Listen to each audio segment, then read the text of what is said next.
નમસ્કાર વિદ્યાર્થી મિત્રો, હું ટંડેલ સોનલ, અશ્વમેઘ વિદ્યાલય કિલ્લા પારડી.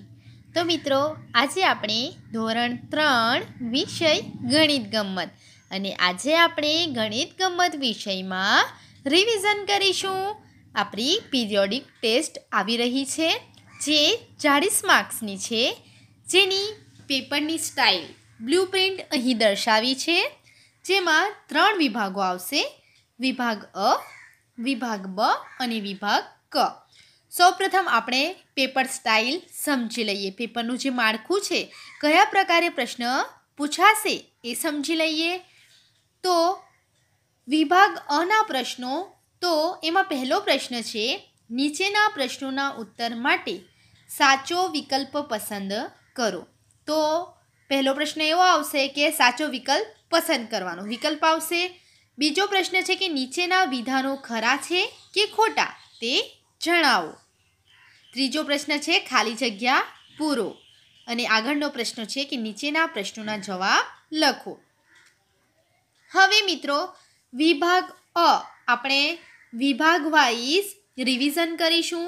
તો આજે આપણે સૌપ્રથમ વિભાગ અનું રિવિઝન કરીશું, જેમાં આપણે વિકલ્પો, ખરા ખોટા, ખાલી જગ્યા અને પ્રશ્નોના જવાબ જેની ચર્ચાઓ કરીશું. તો જોઈએ મિત્રો વિભાગ અ વિશે.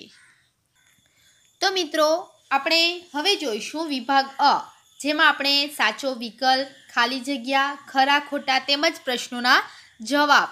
તો મિત્રો, વિભાગ અ વિશે આપણે જે ખાલી જગ્યાઓ આવશે, વિકલ્પો આવશે કે ખરા ખોટાઓ આવશે, તો આપણે એ પ્રકારના પ્રશ્નો જોઈ લઈએ અને આ પ્રશ્નોના આધારે આ પ્રશ્નો જેવા જ વિકલ્પો, ખાલી જગ્યા અથવા ખરા ખોટા પૂછાઈ શકે છે. તો આપણે પ્રકરણ નંબર 8, 9 અને 10, તો પ્રકરણ 8, 9 અને 10માં આવતા જે વિકલ્પો છે, ખાલી જગ્યાઓ છે અને ખરા ખોટાઓ છે, એના વિશેની ચર્ચાઓ આપણે આ પ્રશ્નો દ્વારા કરીશું. આપણે આ પ્રશ્નોને સમજીશું એટલે આપણને આ પ્રકારના જે પ્રશ્નો છે, જે ખાલી જગ્યાઓ છે, ખરા ખોટાઓ છે, એ સરળતાથી સમજાશે. તો આપણે જોઈએ, પહેલું જોઈએ, વજન માપવા માટેનો નાનો એકમ કયો છે. તો મિત્રો, આપણે જોયું હતું વજન માપવા માટેનો નાનો એકમ અને મોટા એકમ વિશેની ચર્ચા કરી હતી. તો વજન માપવા માટેનો નાનો એકમ કયો આવે છે મિત્રો? તો આપણે નોટબુકમાં લખ્યું પણ છે કે વજન માપવા માટેનો નાનો એકમ ગ્રામ છે. તો જવાબ આવશે ગ્રામ. જવાબ શું આવશે? ગ્રામ. વજન માપવા માટેનો નાનો એકમ ગ્રામ છે. તો આપણને ખાલી જગ્યામાં આ પ્રકારે પૂછાઈ શકે છે કે વજન માપવા માટેનો નાનો એકમ ખાલી જગ્યા છે, અથવા તો વિકલ્પમાં આવી શકે છે, અથવા તો પ્રશ્નના જવાબમાં આવી શકે છે. તો આપણને ખબર હોવી જોઈએ કે વજન માપવા માટેનો નાનો એકમ એ ગ્રામ છે. આગળ જોઈશું, વજન માપવા માટેનો મોટો એકમ કયો છે? તો નાનો એકમ વિશે આપણે જાણ્યું, હવે મોટો એકમ કયો છે? યાદ કરો, આપણે નોટબુકમાં લખ્યું છે ને. તો વજન માપવા માટેનો મોટો એકમ કિલોગ્રામ છે. તો જવાબમાં શું આવશે? કિલોગ્રામ. તો મિત્રો, આપણને આવા પ્રશ્નોના જો જવાબ આવડી જશે તો આપણને આ પ્રકારે ખાલી જગ્યા હોય, વિકલ્પ હોય, અથવા તો ખરા ખોટા હોય, અથવા તો પ્રશ્નોના જવાબ હોય તો આપણે લખી શકીએ છીએ.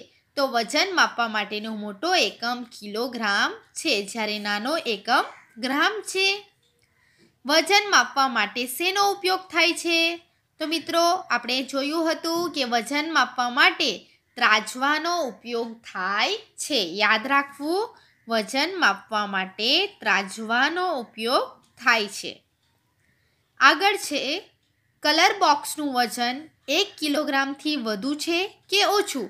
હવે આપણે કલર બોક્સની વાત કરીએ મિત્રો, તો એ કલર બોક્સ જે હોય છે એનું વજન 1 કિલોથી શું વધુ હશે કે ઓછું હશે? તો એ કલર બોક્સનું વજન 1 કિલોગ્રામથી ઓછું જ રહેવાનું ને મિત્રો, એ 1 કિલોગ્રામથી વધુ ના હોઈ શકે. એટલે આપણે અહીં લખશું 1 કિલોગ્રામથી ઓછું. 1 કિલોગ્રામથી ઓછું હશે. બરાબર છે મિત્રો. આગળ, કઈ કઈ વસ્તુઓમાં પેટર્ન જોવા મળે છે? આપણે પ્રકરણ 10માં જોયું પેટર્નની રમત, તો એમાં આપણે શીખ્યા હતા મિત્રો કે ઘણી એવી વસ્તુઓમાં આપણને પેટર્ન જોવા મળે છે. કઈ કઈ વસ્તુઓમાં પેટર્ન જોવા મળે તો આપણે જોઈએ તો આપણને જે બારી હોય છે તો એ બારીની જારીમાં આપણે પેટર્ન જોઈ શકીએ છીએ, દુપટ્ટામાં પેટર્ન જોઈ શકીએ છીએ, અથવા તો સાડીમાં પણ આપણે પેટર્ન જોઈ શકીએ છીએ. તો આપણે અહીં લખશું દુપટ્ટો, દુપટ્ટો, સાડી, ત્યારબાદ શું આવશે? જાળીમાં, ચાદરોમાં, પડદાઓમાં વગેરેમાં આપણે પેટર્ન જોઈ શકીએ છીએ. આગળ જોઈએ 200 ગ્રામનું બમણું અને અડધું જણાવો. તો 200 ગ્રામનું બમણું અને અડધું કેટલું થશે? તો આપણે મિત્રો જોઈએ કે 200 ગ્રામનું બમણું કરવું હોય તો બમણું એટલે કે 2 ગણું. બમણું એટલે કેટલું થશે? 2 ગણું. તો 200 ગુણ્યા આપણે 2 કરીશું તો એ બમણું થઈ જશે. તો 200 ગુણ્યા 2 થઈ જશે 400. તો 200 ગ્રામનું બમણું થાય છે 400 અને અડધું કરવું હોય તો એને ભાગ્યા 2 કરવા. બમણું કરવું હોય તો ગુણ્યા 2, અડધું કરવું હોય તો ભાગ્યા 2. તો 200 ભાગ્યા 2, 200 ભાગ્યા 2 તો કેટલા થઈ જશે? અડધું હોય તો 100 થાય છે અને બમણું હોય તો 400 થાય છે. આ પ્રકારે મિત્રો અહીં આપણને પ્રશ્ન આવી શકે છે કે 10 ગ્રામનું બમણું અને અડધું જણાવો. તો આપણે શું કહી શકીએ છીએ કે 10 ગ્રામનું બમણું તો 10 ગુણ્યા 20, 10 ગુણ્યા 2 તો 20 થશે.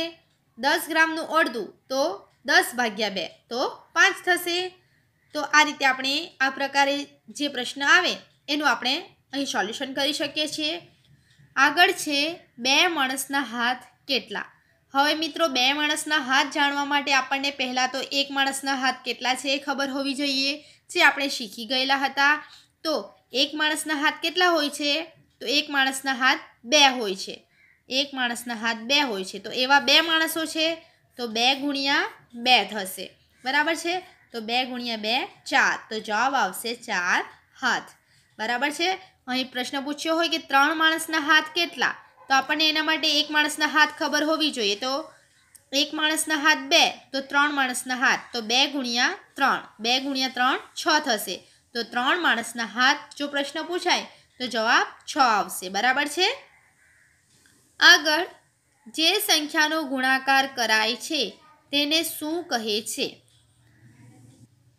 તો મિત્રો જે સંખ્યાનો ગુણાકાર કરાય છે એને આપણે નોટબુકમાં લખ્યું હતું કે એને ગુણ્ય કહેવામાં આવે છે. તો જવાબમાં આવશે ગુણ્ય. અથવા મિત્રો એવો પણ પ્રશ્ન પૂછાય કે ગુણક કોને કહે છે? તો આપણે ગુણક વિશે પણ શીખ્યા હતા કે જે સંખ્યા વડે ગુણાકાર કરાય છે તો તેને ગુણક કહે છે. તો આ પ્રકારે પણ આપણને પ્રશ્ન પૂછાઈ શકે છે કે ગુણ્ય કોને કહે, ગુણક કોને કહે, અથવા તો ગુણનફળ કોને કહે. તો આપણો જે જવાબ આવે છે તો એ જવાબને આપણે શું કહીએ છીએ? તો ગુણનફળ તરીકે ઓળખવામાં આવે છે. તો આવા જ પ્રકારના કેટલાક પ્રશ્નો આપણને પરીક્ષામાં પૂછાઈ શકે છે. તો આ પ્રકારના પ્રશ્નોની આપણે તૈયારી કરવાની રહેશે. આગળ હવે પ્રશ્નો જોઈશું. હવે આગળ મિત્રો કોઈ એકી સંખ્યામાં 1 ઉમેરતા કઈ સંખ્યા મળે છે? આપણે આ પ્રશ્નો પણ જોયો હતો ને મિત્રો કે કોઈ એકી સંખ્યા હોય એમાં 1 ઉમેરીએ, કોઈ એકી સંખ્યા 1 લઈ લઈએ એમાં 1 ઉમેરીએ તો જવાબ કેવો આવ્યો? 2 આવ્યો. તો કેવી સંખ્યા મળે છે? 2 એ બેકી સંખ્યા છે, માટે બેકી સંખ્યા મળે છે.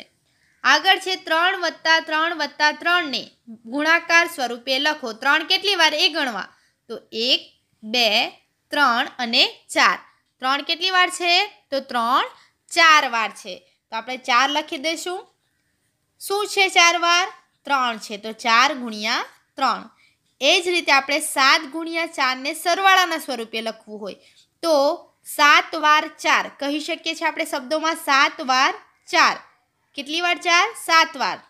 1, 2, 3, 4, 5, 6 અને 7. 7 વાર શું આવશે મિત્રો? સોરી મિત્રો, અહીં 7 વાર 4 આવશે. 7 વાર 7 નહીં, પરંતુ આપણે 4 આવશે. જે પહેલી સંખ્યા છે એટલી વાર, તો 7 વખત 4 બરાબર છે। યાદ રાખવું, પહેલી સંખ્યા છે એટલી વખત અને શું, તો બાજુની સંખ્યા, તો 7 વખત 4 બરાબર। આગળ હવે આપણને પેટર્ન આપેલી છે, એમાં છુપાયેલ સંદેશો શોધવાનું છે। તો મિત્રો જોઈએ, આપણે એક શબ્દ આપ્યો છે, પછી એક અંક છે, શબ્દ છે પછી અંક છે, તો આપણે એ સંદેશો પકડવાનો છે, છુપાયેલો સંદેશો, તો આપણે શબ્દ જ પકડવો પડશે। તો પહેલો શબ્દ છે ભ, ત્યારબાદ એક આવે છે એટલે અંક છે, બીજું છે લે, ત્યારબાદ પાછો અંક આવે છે 2, ત્યારબાદ છે પ, 3 અંક નહીં લેવાનું, ધા, 4 અંક નહીં લેવાનું અને રો। તો છુપાયેલ સંદેશો આપણને મળે છે ભલે પધારું। એ જ રીતે આગળના પ્રશ્નમાં પણ છુપાયેલ સંદેશો આપણને આપ્યો છે, તો છુપાયેલ સંદેશો અહીં મળશે ન મ સ્કાર, તો આ રીતે આપણે અહીં નમસ્કાર છુપાયેલ સંદેશો શોધી શકીએ છીએ। તો આ પ્રકારે કોઈ પણ છુપાયેલ સંદેશા વિશેનો પ્રશ્ન પણ આપણને પૂછાઈ શકે છે। આગળ 20 કિગ્રા વત્તા 10 કિગ્રા બરાબર, તો 20 કિગ્રા અને 10 કિગ્રાનો સરવાળો કેટલો થાય? સૌપ્રથમ તો 20 કિગ્રા અને 10 કિગ્રાનો સરવાળો 30 થાય છે। હવે આપણે અહીં આ બાજુએ પણ 30 કરવા છે, તો ઓલરેડી અહીં 15 કિલોગ્રામ છે, તો 30 કિલોગ્રામ કરવા માટે અહીં કેટલા મૂકવા? તો બાકીના 15 કિલોગ્રામ મૂકવા, જેથી 30 કિલોગ્રામ થઈ જાય। આગળ 9 ટેડીબેરના કાન કેટલા? એના માટે આપણને એક ટેડીબેરના કાન ખબર હોવી જોઈએ।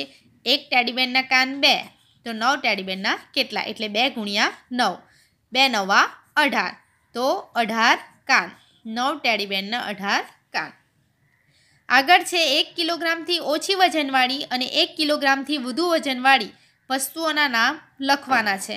તો મિત્રો આપણે લખી શકીએ છીએ કે 1 કિલોગ્રામથી ઓછી વજનવાળી, જેમાં આપણે ઘણી એવી વસ્તુઓના નામ લખી શકીએ છીએ, જેમાં શું શું આવી શકે છે? નાની ચમચી આવી શકે છે, ત્યારબાદ જે ખોખો આવે છે, ખાલી ખોખો આવી શકે છે, બોલપેન આવી શકે છે, પેન્સિલ આવી શકે છે, ત્યારબાદ 1 કિલોથી વધારે, 1 કિલોગ્રામથી વધારે, તો એમાં તરબૂચ આવી શકે છે, ટેલિવિઝન આવી શકે છે, કબાટ આવી શકે છે। તો આ રીતે પણ પ્રશ્ન પૂછાઈ શકે છે। તો આવા પ્રશ્નો આપણે આવા પ્રશ્નોની તૈયારી કરવાની રહેશે। આગળ પ્રશ્ન જોઈશું। જો મિત્રો અહીં આપણને આ પ્રકારે પેટર્ન આપવામાં આવેલી છે, 1 એ છે, 2 બી છે, 3 સી છે, 4 ડી છે, તો 1 2 3 4 આવી ગયા, એ બી સી ડી છે, તો આપણે આગળ વધાવશું 5, 5 ઈ, 6 એફ, 7 જી। આ રીતે આપણે પેટર્ન આગળ વધાવી શકીએ છીએ। પેટર્ન કોઈ પણ પ્રકારની હોઈ શકે છે, જેને આપણે પેટર્નને આગળની પેટર્ન શું છે એ પેટર્નને સમજવાની રહેશે અને એ પેટર્નના આધારે આપણે આગળ વધવાનું રહેશે। હવે આગળ જોઈએ તો આપણને એક ફૂલ આપ્યું છે, એક ફૂલની પાંખડીમાં 5 પાંખડી છે, તો 5 ફૂલની પાંખડી કેટલી? એક ફૂલની પાંખડીમાં કેટલી પાંખડી છે? તો 5, તો એવા 5 ફૂલની પાંખડીમાં કેટલી હશે? તો 5 ગુણ્યા 5 કરવાનું રહેશે। 5 ગુણ્યા 5 કરીએ તો 5 ફૂલમાં 25 પાંખડી હોય, ફૂલની પાંખડી 25 હોય। તો આ રીતે આપણે અહીં વિભાગ અનું રિવિઝન કરી શકીએ છીએ, જેમાં આપણે પ્રકરણ 8, 9, 10ના જે પ્રશ્નો છે, 1 માર્ક ધરાવતા જે પ્રશ્નો છે એની ચર્ચા કરી। તો આ વિડીયોઝ જોઈ મિત્રો તમારે રિવિઝન કરવાનું રહેશે। થેન્ક યુ વિદ્યાર્થી મિત્રો।